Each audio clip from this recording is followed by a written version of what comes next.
തദ്ദേശ തെരഞ്ഞെടുപ്പിൽ നാമനിർദ്ദേശ പത്രികകളുടെ സൂക്ഷ്മ പരിശോധന തുടരുകയാണ്. കണ്ണൂരിൽ 9 LDF സ്ഥാനാർത്ഥികൾക്കെതിരില്ല. Kasaragod LDF UDF സ്ഥാനാർത്ഥികൾക്കും എതിരില്ല. Palakkad 11 പഞ്ചായത്തുകളിലെ 43 വാർഡുകളിൽ BJPക്ക് സ്ഥാനാർത്ഥികളില്ല. വയനാട് കൽപ്പറ്റ നഗരസഭയിൽ UDFന് അപ്രതീക്ഷിത തിരിച്ചടിയുണ്ടായി. ചെയർമാൻ സ്ഥാനാർത്ഥിയായി പരിഗണിച്ചിരുന്ന TV രവീന്ദ്രന്റെ നാമനിർദ്ദേശ പത്രിക തള്ളി. നഗരസഭാ സെക്രട്ടറിയായിരിക്കെ ഉണ്ടായ ബാധ്യത തീർത്തില്ല എന്നാണ് ആരോപണം.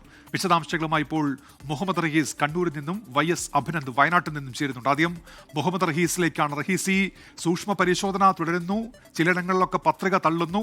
കണ്ണൂരിൽ ഏതൊക്കെ ഇടങ്ങളിലാണ് LDFന് എതിരില്ലാത്തത്? എന്തൊക്കെയാണ് വിവരങ്ങൾ മുഹമ്മദ് റഹീസ്?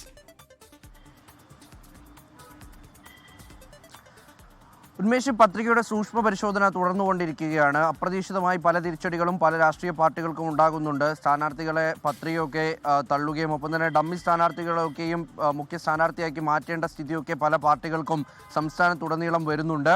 അങ്ങനെ ഈ പത്രിക തള്ളുന്നതും ഒക്കെയായി ബന്ധപ്പെട്ട് പല സ്ഥലങ്ങളിലും ഇപ്പോൾ എതിർ സ്ഥാനാർത്ഥികളില്ലാത്ത നിലയിലേക്ക് വന്നിട്ടുണ്ട്. അതിൽ പ്രധാനമായിട്ടും LDFന് 10 ഇടങ്ങളിലാണ് നിലവിൽ ഇപ്പോൾ എതിർ സ്ഥാനാർത്ഥികളില്ലാത്തത്. അത് കണ്ണൂരിൽ 9 ഇടത്തും ഒപ്പം തന്നെ കാസർഗോഡ് ഒരിടത്തുമാണ് LDFന് നിലവിൽ എതിർ സ്ഥാനാർത്ഥികളില്ലാത്തത്. കണ്ണൂരിലേക്ക് വരികയാണെങ്കിൽ മലപ്പട്ടം പഞ്ചായത്തിൽ 3 ഇടത്ത്, ഒപ്പം തന്നെ ആന്തൂർ നഗരസഭയിൽ 2 ഇടത്ത്, കണ്ണപുരം പഞ്ചായത്തിൽ 4 ഇടത്ത് ആണ് നിലവിൽ LDFന് എതിരാളികളില്ലാത്തത്. അതിൽ കണ്ണപുരം പഞ്ചായത്തിൽ ഈ 13-ാം വാർഡിലും 14-ാം വാർഡിലും 13-ാം വാർഡിൽ LDF സ്ഥാനാർത്ഥി രേഷ്മ, 14-ാം വാർഡിൽ രതി P ഇവർക്കെതിരെയാണ് നിലവിൽ ഒരു സ്ഥാനാർത്ഥികളും പത്രിക നൽകിയിരുന്നില്ല. അവിടെ UDFO BJPയോ സ്ഥാനാർത്ഥിയെ പ്രഖ്യാപിച്ചിരുന്നില്ല. അവർക്കപ്പോൾ എതിരില്ല എന്നുള്ളത് ഇന്നലെ തന്നെ വ്യക്തമായിരുന്നു. അതിന് പിന്നാലെ 10-ാം വാർഡിലെ UDF സ്ഥാനാർത്ഥിയുടെ പത്രിക തള്ളിയതോടുകൂടി LDF സ്ഥാനാർത്ഥിയായിട്ടുള്ള പ്രേമ സുരേന്ദ്രൻ മാത്രമാണ് നിലവിൽ 10-ാം വാർഡിൽ മത്സരിക്കുന്നത്. ഒപ്പം തന്നെ 3-ാം വാർഡിൽ നിന്നും UDF സ്ഥാനാർത്ഥി പത്രിക പിൻവലിച്ചു. അങ്ങനെ LDFന്റെ സ്ഥാനാർത്ഥി KV സജിനയ്ക്കും എതിരില്ലാതെ വന്നിരിക്കുന്നു. അപ്പോൾ കണ്ണപുരം പഞ്ചായത്തിൽ മാത്രം 4 ഇടങ്ങളിൽ UDFനോ BJPക്കോ സ്ഥാനാർത്ഥിയില്ല, LDFന് എതിരില്ല. മലപ്പട്ടത്തേക്ക് വന്നാൽ മലപ്പട്ടത്ത് കൊന്തുവലയിൽ UDFന്റെ സ്ഥാനാർത്ഥിയുടെ പത്രിക തള്ളുക കൂടി ചെയ്തിട്ടുണ്ട്. നേരത്തെ ഇന്നലെ തന്നെ അടവാപ്പുറം നോർത്തിലും ഒപ്പം തന്നെ സൗത്തിലും സ്ഥാനാർത്ഥികൾ ഉണ്ടായിരുന്നില്ല, എതിർ സ്ഥാനാർത്ഥികൾ ഉണ്ടായിരുന്നില്ല LDFന്.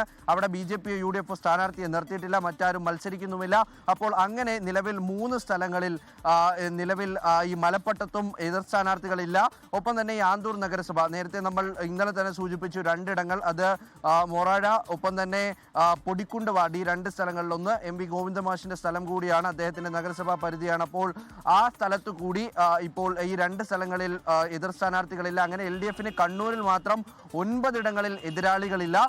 അങ്ങനെ 9 സ്ഥലങ്ങളിൽ സാങ്കേതികമായിട്ടുള്ള നടപടികൾ പൂർത്തിയാക്കി കഴിഞ്ഞാൽ ഒരുപക്ഷെ എതിരില്ലാതെ ജയിക്കപ്പെടുന്ന സാഹചര്യമാണ് നിലവിലുള്ളത്.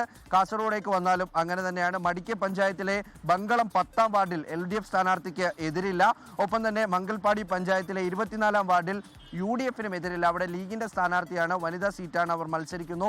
അപ്പോൾ എന്തായാലും നിലവിൽ വന്നാൽ 10-1 എന്ന നിലയിലേക്ക് എതിരാളികളില്ലാത്ത രീതിയിൽ തന്നെ തെരഞ്ഞെടുപ്പിന് മുൻപ് തന്നെ LDF UDF കണക്ക് ആ തരത്തിലേക്ക് മാറുന്നുണ്ട്. എതിരാളികളില്ലാത്തത് കൊണ്ട് ഇനി ഏതെങ്കിലും തരത്തിൽ ഇവർ പത്രിക പിൻവലിച്ചില്ലെങ്കിൽ ഒപ്പം തന്നെ ഇവരുടെ സൂക്ഷ്മ പരിശോധനയിൽ നിലവിൽ പ്രശ്നങ്ങളൊന്നുമില്ല എന്നാണ് അറിയാൻ കഴിഞ്ഞത്. അപ്പോൾ അവർ സ്വാഭാവികമായും തെരഞ്ഞെടുക്കപ്പെടും.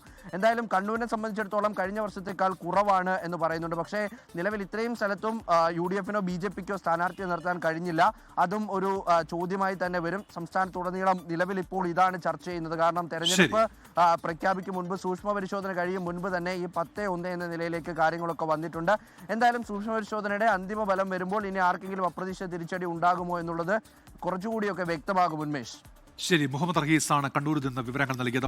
ലോകത്തെവിടെയായാലും ഏത് സമയത്തും 24 വാർത്തകളും ഓഗ്മെന്റഡ് റിയാലിറ്റി പാക്കേജുകളും എക്സ്പ്ലെയിനറുകളും വിശദമായി കാണാൻ ഞങ്ങളുടെ YouTube ചാനൽ നിങ്ങൾക്ക് സബ്സ്ക്രൈബ് ചെയ്യാം.